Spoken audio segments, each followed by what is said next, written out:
Leading by example is going to be the biggest thing I can ever say, because anyone who's a parent, I'm sure, knows this, is that you can't just tell your kid to not do something and then you turn around and do it and then expect them to follow, to listen to you. So if we all know that you have to show up in order to impact someone, then how on earth can you help elevate someone? How on earth can you bring out the best in someone if you're always second guessing yourself, if you're never elevating yourself, if you're always talking negatively to yourself, if you're always, right? If you're always, you're never gonna be able to do that to somebody else. So lead by example. Next thing is you've got to be authentic. When you're leading by example, don't try and lead how someone else leads.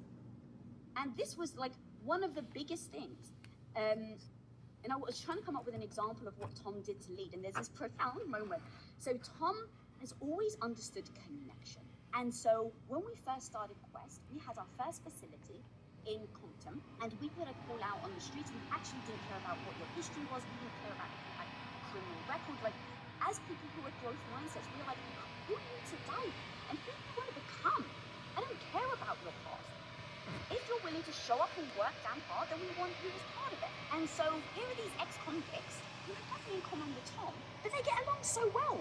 And here I was trying to lead a department, and I was doing a terrible job. That's just the truth, guys. I wasn't used to being a boss. I had no idea what I was doing. I read the book Lean In by Sheryl Sandberg, and I thought I just had to go in there like a dude, right? So I was like trying to put on like my tough up, boots or whatever, and I was going in there and I was being a bit like a dictator, because I was like, well, you just have to tell them what to do. That's the only way you're going to get them to actually do it. But internally, I was utterly secure. Now, Tom, leading by example, didn't tell me what to do. Just every day, I started to see he was getting results because he was connecting with them, because he wasn't trying to be something he wasn't. And so I was like, oh, well, what is that for me?